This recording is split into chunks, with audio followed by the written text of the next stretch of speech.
So, how are you? I am okay, mate. Look, I mean, it's not an easy market. I just had a call with a big hedge fund client, and we're looking at a lot of things. We haven't pulled the trigger on them at the moment. Very few, trades even for the what I would call the pros.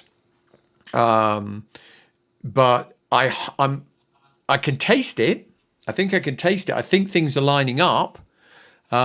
We've pulled a few positions. There are some things that are working. The gold is working, really, really nicely. The gold miners that we recommended as well is working nicely. We got stopped out of some stuff. Now the question is it stop and reverse? Right. So the ADXY, the short dollar against the Asian currencies, obviously got blown out after the China thing. But that wasn't awful. We stopped out of our long treasury trade. We haven't reversed it yet. But really, but it's quite tough because you've got these super conflicting signals. I mean, the biggest thing that I've been talking to my institutional clients about is when I look at this thing, and to use that Sesame Street expression, one of these things is not like the other, one of these things just does not belong. When you look at the relative price action of the bond market and you look at the relative price action of the equity market, it's not right. It's not right. Now, that doesn't tell you anything about direction. It could tell you, well, the equity market could fall or the bond market could start to sell off and yields could start to rise. But I think it's very interesting that both of the markets are essentially betting on the same thing, Raoul.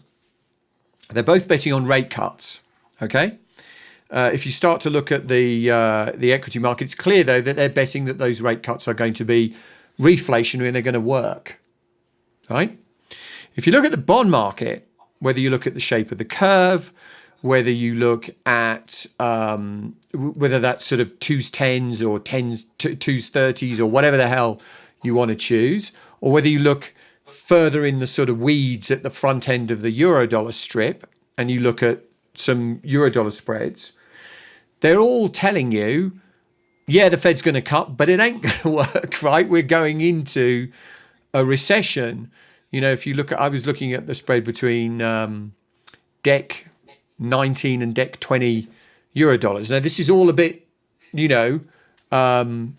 overly complex for a number of people, but it's at extremes that we saw ahead of 2000 recession and 2006, 2007. Now, that means the bond market ain't just betting on a slowdown, it's betting on a bloody big recession. And that's potentially valid, right? We can see things in the real economy which look bloody dire.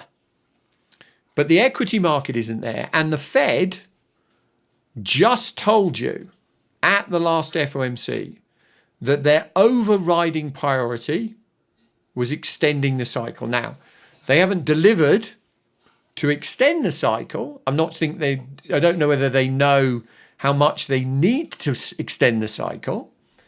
But if they extend the cycle, then the equity market is right. And ultimately, as we saw in 2016, the bond market is wrong, and it could be wrong in a major bloody way.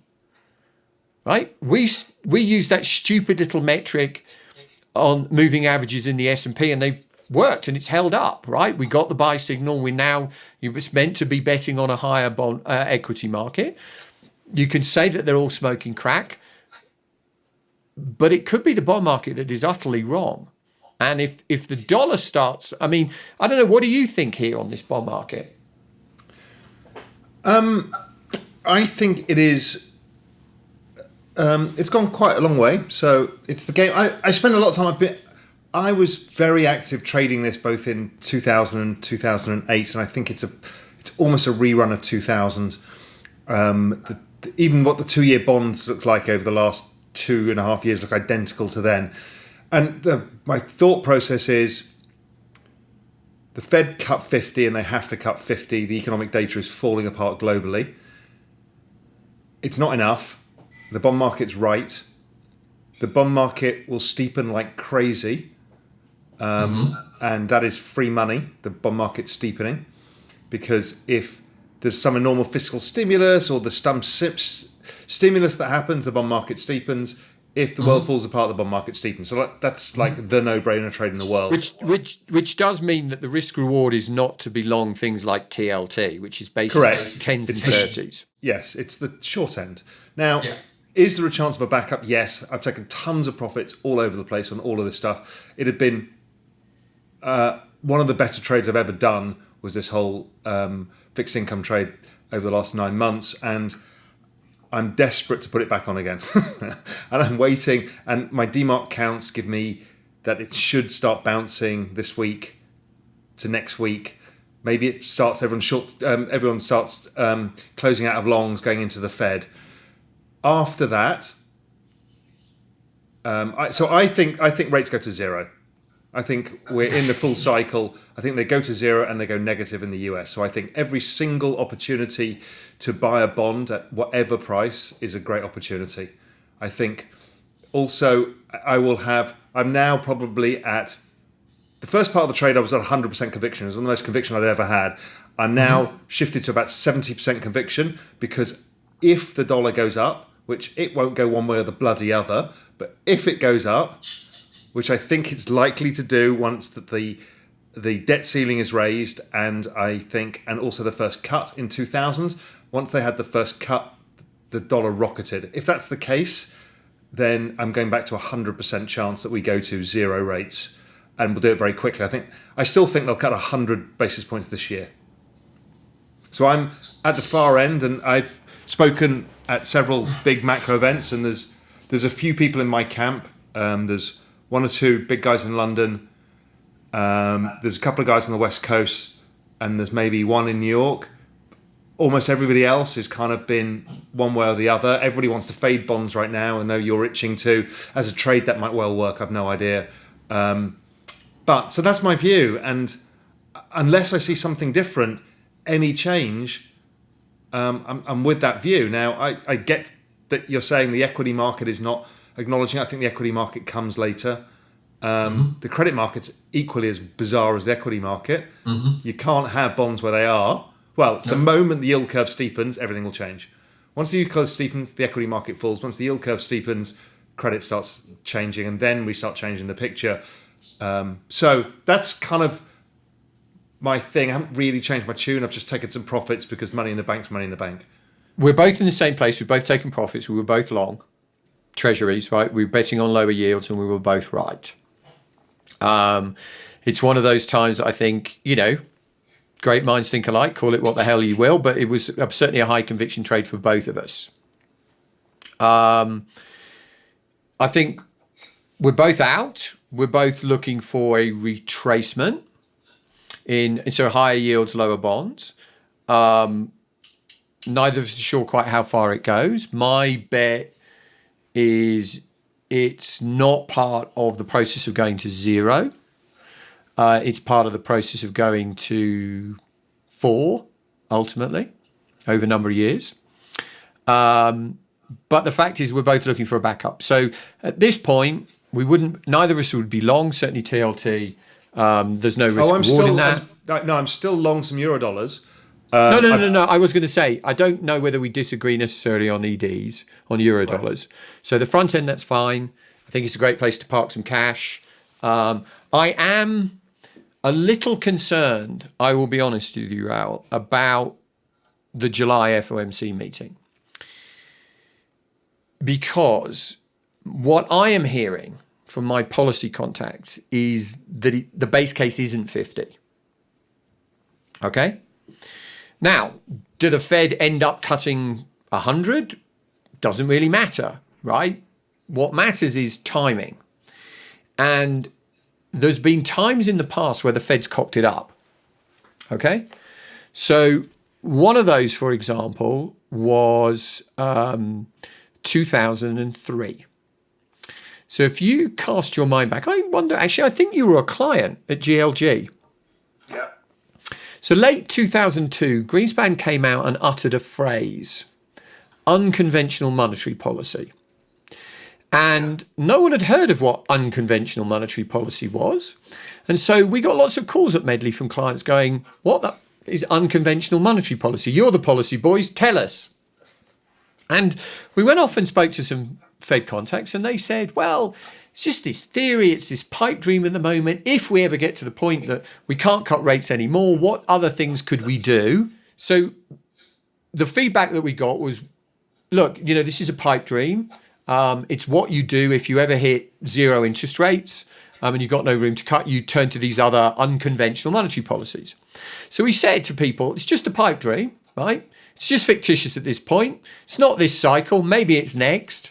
But the point is the bond market ran with it. And it ran with it, as you remember, like crazy. And the curve flattened like enormously, massive long end rally, right into the March FOMC meeting. Now, the Fed cut 25 basis points at the March FOMC. But the trouble is the market was looking for more. And 10-year yields spiked in 2 weeks, 55 basis points. So I worry that there's a disconnect at the moment between markets and the Fed. I'm not sure that ultimately they're wrong. But the question is, Julian, I remember that scenario, and I was long Eurodollar futures, expecting the cut. So what happens is they don't cut. Eurodollar's backed off for a few days. And then everyone looked at each other and went, well, they're going to have to cut next time. And everybody piled back in again. So the long end, yes, because things changed. Yeah. But the short end, if they don't cut enough, then all hell is going to break loose. No, look, and I totally agree. I just think this is an interesting, as I said, I disagree. My big thing here is how much do they need to cut to weaken the dollar?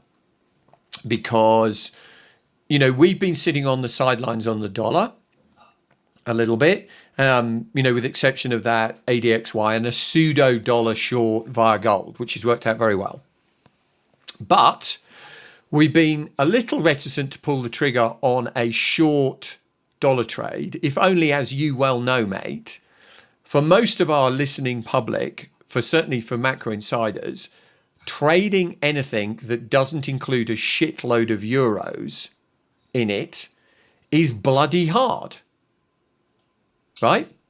And I don't see that much of a pattern in the euro. I want to be short dollars, really want to be short dollars. I think if you look at a chart of dollar stocky today, it's really interesting. Okay, it's broken a trend line that's held it for a while. It came back, it tested it, it seems to be failing again. But, you can't pull the trigger on that baby ahead of non-farm payroll on Friday. But the point is I really want to do it. But if that starts to roll, if the dollar starts to roll, then I think, mate, it changes your bond calculation quite a lot, because a weak dollar we got in 2016, and a weak dollar was instrumental at creating the true sustainable reflation trade. Yeah, I just don't see the probability of a weak dollar. I see the probability of a correction. I just don't see the probability in this scenario of a weak dollar. I just don't think that it's anything to do with rate differentials. I think that, and I went through this, and I've just written GMI. I've looked through it, and I couldn't find really the main correlation there. It just doesn't do it. So I don't see that. It's not growth differentials. It's not rate differentials. It's a number of factors all combined. Mm-hmm. But so I don't see, and obviously I can be dead wrong. I just don't see a meaningful weaker dollar. Everybody I speak to wants to sell the dollar on rate cuts. Well, everybody's had the chance. You've had rate cuts. You've had tariff walking away. They've walked back from Mexico. They've done this. They've done that, and the dollar has not sold off. So I don't know what you need for the dollar to sell off. But it's not what everybody's looking for. You have seen some weakness in some of these Asian currencies, right? You saw a little bit of a dollar against the Asian currencies, which you would expect. Yeah, it's marginal, right? In the overall scheme of things, it's a very marginal move. And it may be, look, I'm not as I said, I haven't pulled the trigger, right? I mean, let's be honest. It's entirely possible, Raoul. Now, I don't think the ECB in their wildest bloody dreams can keep pace with the Fed if the Fed gets real about cutting, right? If the Fed gets real about cutting, they've got about 300 basis points on the ECB that they can cut. I think the big issue here is the closeness to extraordinary measures. That's what gold and Bitcoin are telling you. So I think the Fed having 300 basis points of proper interest rates to cut is worth a lot less in currency weakness terms than the ECB having to do something else. And having Christine Lagarde running the ECB, I think it's going to become more political in its nature, which allows for more fiscal, MMT style workouts. Yeah, but look, I don't. You would hope, and she's bloody right. She is absolutely right to put on her pair of stiletto high jackboots and kick the Germans right in the balls and tell them to spend money. That's what she's just came out with. She said, those countries who've got room to spend money should be spending money. And the Germans need to spend it. Look at their infrastructure. It's for shit now, right? But I'm not sure the Germans are going to do it. So, and I'm not sure that the ECB can stray so far away from where they are. What are they going to buy? They can buy more corporate bonds. They could go further negative. There is nothing like Deutsche Bank and Commerzbank going bust to focus the attention on what you have to do for Europe. All right. But so far they haven't done that, mate. Right? If you look at stock prices for shit, but the CDS hasn't moved because most people, I think, logically assume that the Germans have got, ultimately, when push comes to shove, right, they will have to back up Deutsche Bank. Right? Otherwise it would make Lehman look like a walk in Sodding Park. So I'm not sure that that's the trigger. The growth stuff could be the trigger. Trump truly having a go at the Europeans could be the trigger. I think really he probably wants to wait till the UK leaves. Then I think he's going to turn around and like the gun barrels on the Arizona aiming at the beaches in Utah, right? At the Utah beaches in D-Day, I think he's going to give them a full side blast. They're right to ask the Germans to ease. I'm just not sure the Germans are ready to do it. Could you get the Germans to the point that they start fiscally easing? You could. And I think a bit of euro strength may help them along. They've got some inordinate problems over there, Raoul. I mean, I was looking at inventory levels in the German car industry. Outside the global financial crisis, you've got to go back to 2001 to get anywhere close. Those guys have got, overhangs, which mean they're going to have to slam production, which are horrible. I totally agree. So my view is that Europe is getting backed into a further corner. What's interesting is we haven't yet heard much from the BOJ, but their economy is starting to weaken, and they have literally nothing left to do without going towards. I mean, I don't know where you stand on this. I think at the end of this is the debt jubilee. They're going to own every single bond that the government creates, and that is the end game. I think gold and Bitcoin have to price in. What does that mean? We don't really know. I think it's probably very positive for Japan if the currency can hold up. But I think the currency could trade 250. Yeah, mate. Look, let's see. I mean, the big advantage is Japanese, how it's less than it used to be, is they own quite a lot of their own debt. And the BOJ can own it all. Look, I like if this is let's just play this out. So if this is, let's just say that the Europeans, whether you're right, because some of my colleagues believe that you're right, I'm not so certain, at least straight off, that the Europeans try and match, whether they do it by extraordinary other policies, they try and match the Fed's easings, right? So it's a race to the bottom, okay? In that scenario, certainly gold and, Bitcoin, look, I have a big ultimate problem with Bitcoin, but it could be a bloody amazing trade. Both of them could be amazing trades because you're talking about removing any obstacle for you owning those because they're non-interest rate bearing, right? And as rates get cut, they do tremendously well. Yeah. But it could be just the beginning of the death of the fiat currency. Now, I'm not sure that that's necessarily the case. My base case is the dollar starts to weaken. in which case those currencies, those should still do very well. But I actually think it weakens against the Europeans and to some extent the Japanese to begin with. And that forces come next year a major rethink by the Europeans, because I think that both the Chinese and the US are essentially on the cusp of exporting deflation to these guys, and they're going to get fucked, and they're going to have to stand up and do something dramatic, to your point, next year, which means you get initially dollar weakness, euro strength, and then maybe next year you flip round when they really do something dramatic. I mean, I've got, on the dollar thing, I've got some puts on the dollar, because I do think it corrects a bit, but even I'm surprised how little it's bloody correcting. I thought I could do a tactical trade, make a bit of money out of it. Painful, mate. It's pain. That's why we haven't. I really want to go round to all the MI and do that flash update. Sell dollars, but the stuff you can trade, as I said, we all know in the retail space is heavily euro orientated, and so far it's just like you have more fun sticking red hot needles up your under your fingernails. Good thing is we know when to buy it really, and if it breaks kind of the 98 on the upside properly, it's easy. You don't have to do anything from then. The downside, you could go to the bottom of the range, so there's a few percent to be made from that before you have to make a real big view. So, I don't mind that bet for the short term. I'm interested also in watching the commodity markets, because copper is not telling us that there is some bounce coming. It's not telling us what equities are doing. The oil market, today it was down 5%. Feels like it's breaking lower. Oil equities are breaking lower. Feels like there's a lot of things that don't trade like the equity market is right. And if I listen to the old Stan Druckenmiller interviews, it's one thing he talks about is when you look at the internals, things like different asset prices doing different stuff. So commodities are completely in line with what the bond market's showing us. The dollar's kind of not made its bet, although in trade-weighted terms, the dollar's almost at all-time highs. But the equity market's high. I don't know, what do you think about that whole mix between... obviously gold is telling you the opposite to copper. So look, I've been very frustrated.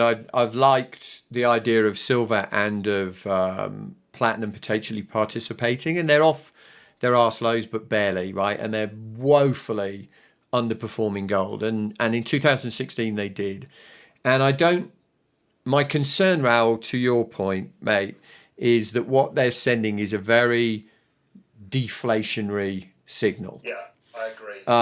What they're sending you is, yes, the dollar may well weaken. Yes, rates are falling, but there's no growth. And this is interesting, Julian, because if silver just to add why they both platinum and silver, unlike gold, still have a fundamental industrial demand behind them. So you would expect them to do well in an environment where rates were coming down, the dollar was weakening, but ultimately growth was coming. So they're telling you that the commodity market does not think that the dollar is going to weaken, but it tells you that they think that deflation and extraordinary monetary conditions are going to prevail. So hence, gold spread to silver, gold spread to copper. It's super interesting. And we both talked in the past about an environment where the dollar and gold can rise. Well, we saw that, and we saw Bitcoin as well. It's like, okay, this is super interesting. Now, that narrative may not run in a straight line, and I don't think it will, but it's bloody interesting. Yeah. Bloody depressing, frankly, but bloody interesting. It is a race to the bottom. So you're not of the opinion that we go into recession, and I'm of the opinion we almost are in recession. Well, no. Let me say this. We are going to have at least a technical recession in Europe, I believe. I think the numbers look pretty dire. What do you mean by technical recession versus recession? Maybe 2 quarters of negative GDP growth, but it isn't. I can't yet at this point, Raoul, put the hand on my heart and say this is 2000 or 2007, 2008. No, it's Okay. not. It's not yet. But what is the It could problem? look. It could be May. It Well, could be. but we need to look forward, right? That's what we get paid to do. So No, what no, is no, no. And I, what and is your I look, probability of it being something deeper versus a recession miss versus, as you call it, a technical recession? Give us a bit of your outline of so your my technical probability. recession, I'd probably put at 60% at this point In Europe, in Europe. 60, 70%. Okay. in the US, Technical recession. So 2 quarters of negative GDP growth. Less than 20%. Oh, so you got to just sell bonds, right? Yeah. That's what I mean, we both are looking for higher yields. Now you're looking for higher yields to then buy that sell off in bonds. I'm looking for higher yields for maybe 3 weeks if we're lucky. I mean, I'm completely the opposite side of the bet, and this is not unusual because I just saw the Barclays macro survey, and the market is exactly as you and I are, which is it's going to weaken, it's going to recession, and you are, it's going to recover, and the bond market's wrong. So I say the bond market's wrong because I think rates are going to zero. You say the bond market's wrong because rates are going to 4%. And that is almost an entire 50-50 split in the Barclays survey. Extraordinarily so. Right. Look, I just think it ultimately depends. Do you believe the Fed has got the ability, the world's most powerful central bank, to avoid what Europe and Japan have done? And I think the answer is potentially yes. Okay. Why? Because I think they've got hundreds of basis points, right? Or in the reserve currency, Raoul. The reserve currency literally through its fluctuations creates inflation and deflation. I don't believe that because I'm not a monetarist, so I don't believe in any of that. Okay, well, look, history, if you go and pull up a chart, mate, of the dollar index against US CPI, within a downward trending, channel, because we have disinflation, right? But we've had disinflation since they collectivized land in the UK in the 1600s, right? That you've had disinflation. But the fact of the matter is within that disinflation, cycles of the dollar utterly dictate what happens to US inflation. So the fact that we've had any sodding inflation since 2016, given how strong the dollar has been, is purely testimony to the power of fiscal spending. Now, my bet is the Fed can weaken that dollar. Now, they might screw the Europeans and the Japanese in the process, but tough shit.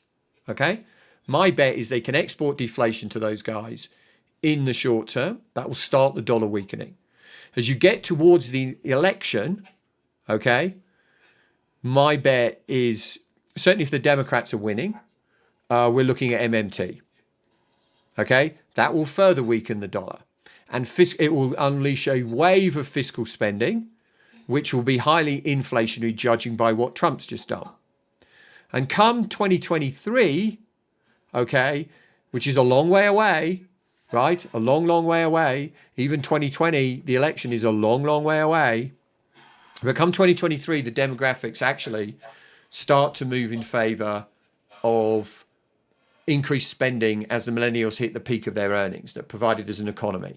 So, the point is do I want to bet that the Fed right here, right now, fails? Do I think they might cock it up a bit, then they might get it, right? Yes, I think that's entirely possible. They might underestimate how much they've got to cut, but eventually they will get it. And then in that environment, I want to own tangible assets for the next 5 years, 6 years, okay? I want to own gold and platinum and silver. Or do I want to bet that they've actually failed and they've moved into Japan and Europe and they can't do anything and there is no inflation, right? And then I want to own growth stocks. And what's interesting is if you look at a chart. I don't agree. Why? Okay. Because with an aging population and a baby boomer population who has to divest themselves of assets, as yields get down to 1% and they've retired and hit 70 years old, I mean, the last thing that's going to happen is growth stocks. I think in that scenario that you described, gold works. Remember, look, growth stocks work. I'm not saying gold. I'm not arguing against gold, right? But growth stocks work when nothing else is growing. So Netflix, Nvidia, Amazon, Uber, Lyft, right? Those things live off cheap money. So when you look at the ratio of the S&P growth index, Okay? If that were the case, Julian, then in Europe, where there has been negative interest rates, and Japan for the best part of a decade, growth stocks would be at all-time highs. And you wouldn't there be are able to no buy them. growth stocks, mate. There course- are no growth of stocks. course All the growth there stocks are. are in the US. No, there are growth stocks, and they're still not at all-time highs. Well, okay, so there's two things that go on. There's one thing that happens first off in Europe. And the first thing in Europe is that they have asset matching regulations in terms of assets and liabilities. So if you are a pension fund in Europe, you are forced, if you have a 30-year duration liability, to buy a 30-year bond against it. Okay? So that's why most of the money from QE has gone into the bond market in Europe and not into the equity market. Okay, because they literally are legislatively forced, and that is something that doesn't happen here in the United States. Okay, so no US pension fund will be buying a negative yielding bond, which the Germans are forced to do, right? The second thing is when, I had an interesting conversation with one of my equity clients, and he said, I look at the US market and it's brutally bloody expensive, right? It's brutally expensive. But when I look at the top 20 firms in the world that I want to own, 2 of them are European. And both of those European firms that I do want to own are private, Lego and IKEA. Where's the Facebook? Where's the Amazon? Where's the Netflix? Right? There's none of those growth stocks. There's none of those things that have got 20, 50% growth momentum, okay, in terms of revenue growth. Now, you could argue they don't have any profits. That's another issue, okay? But the point is those growth stocks are here in the US. And by the way, if I'm right about rates ultimately, albeit only nominal bond yields rising, okay, those growth stocks will underperform, and the value stocks that can raise pricing, that don't have to borrow as much money, actually outperform on a relative basis. So right here, right now, I suggest that people go and look at a chart of platinum versus SGX, which is the S&P Growth Index, right? So this is the stuff with all these high flyers in. And you look at the ratio and you take it back to the mid-90s. And what you will find is that the ratio between platinum and growth stocks hit a high in 99, and a high which we also clipped in September, October of last year at the highs of all the FANGs, okay? It has subsequently tried to come back to that high, okay? And maybe we're going to just blow right through it. But if you blow right through it, Raoul, you are betting that the dollar is still strong.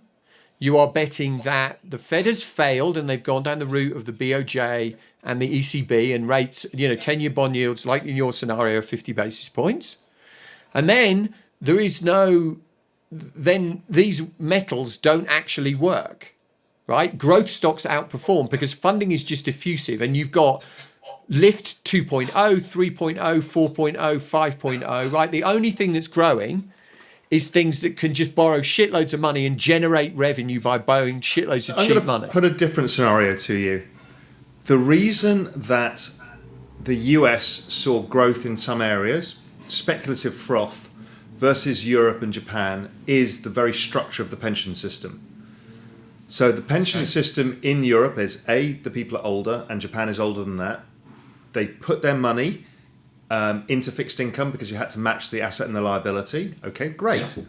So now you're going to the US, which had the younger population, and you are going to take people out of the pension pool, i.e. they're not going to be adding equity, they're going to be redeeming equity.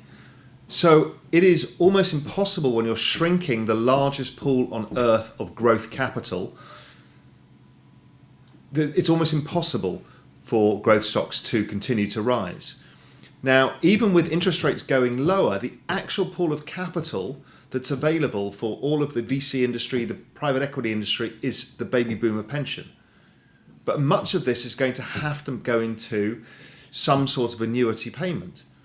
And it becomes really hard for these people when interest rates are go to 1%, because somehow they don't have enough money to retire, but they can't invest money because they've retired.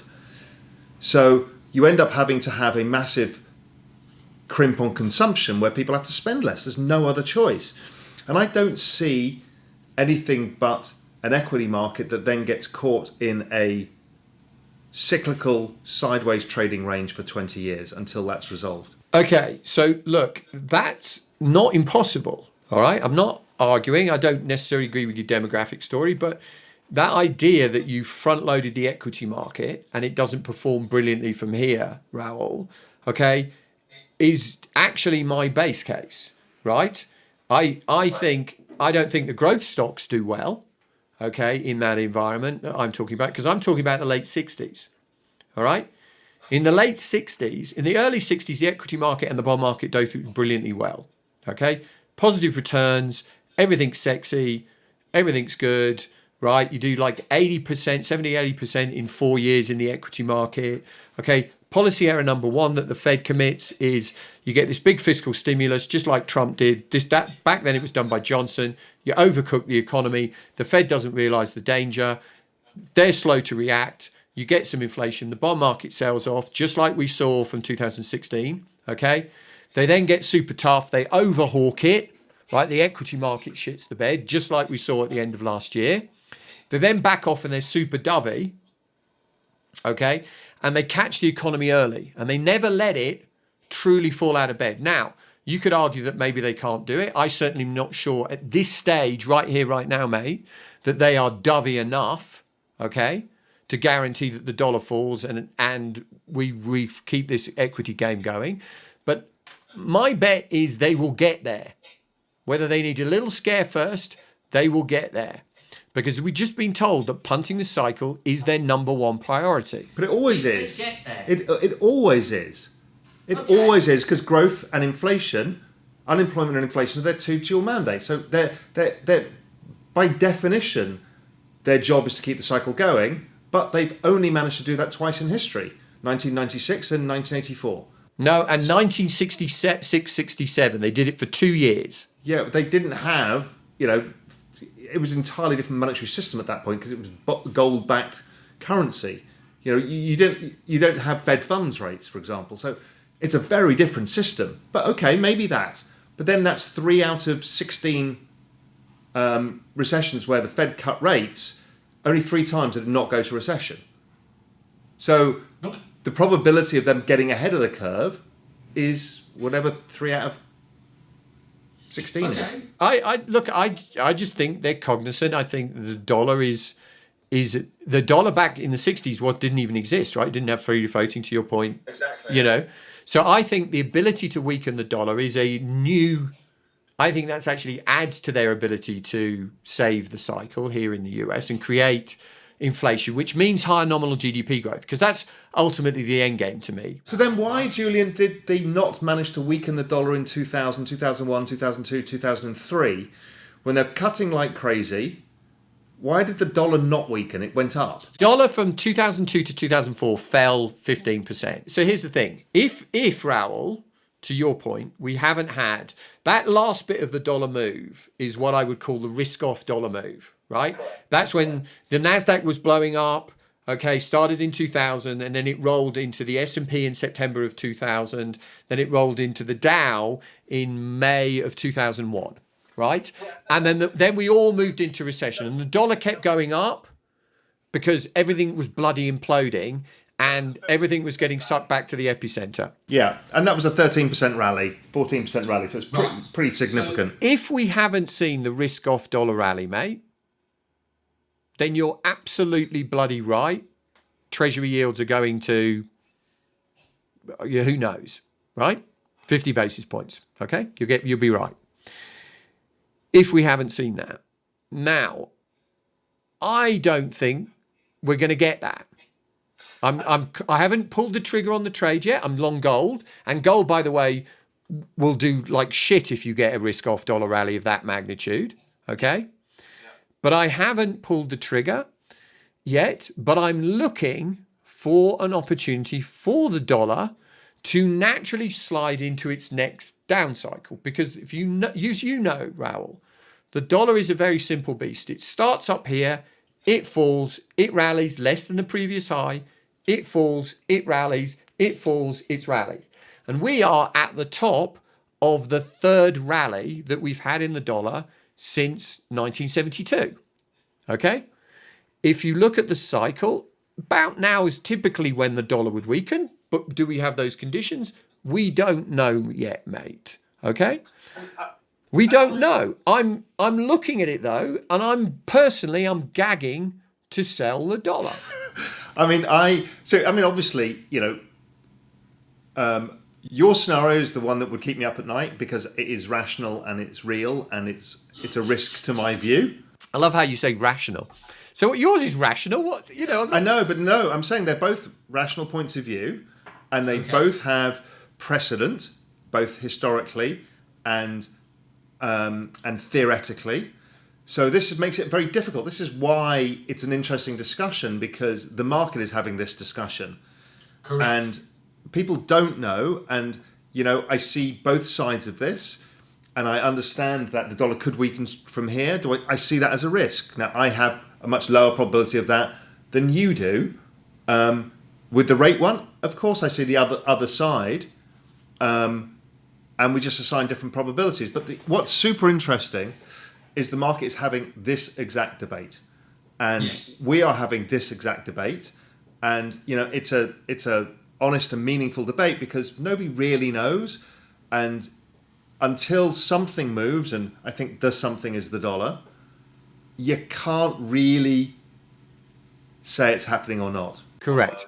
But I think, having said that, we both basically at this point are out of our longs in the bond market, betting on some sort of backup in bond yields. You see it as short term. I see it potentially as a bit bigger. And we're both like gold. And I also, we both like gold, and I can see that the dollar might pull back on the narrative of 50 basis points, sell the dollar. But I can't get comfortable getting long dollars still. And I can't get comfortable taking a structural short dollar for the reasons I've explained. So we're kind of stuck in, I'm trading it, and I'm waiting, and we're waiting, and I think we will know a lot, not by next month, but probably by the month after. I think by the end of the summer, I totally agree with you. I think by the end of the summer, we are going to know whether the weakness that we've seen in these PMIs, Raoul, which both you and I have called, okay, is real. In other words, the true underlying economy is fucked, or whether there's some exaggeration in those because of the trade disruption. It's either 2015 or it's 2001. Yeah, or maybe we're 2006. We're just about to go into 2007, right? That it's that we really are toast. Okay, we're toast, guys, and we're out of ammo. And then the global reset is coming, a lot quicker than we thought. In which case stocks are going to absolutely bloody shank, and you're going to get, you're going to get AOC as the next Democratic president in 2020. God help us. Or we're not. No, I think your supposition is fair, mate. I think by the end of the summer, we will know. I think you're right, and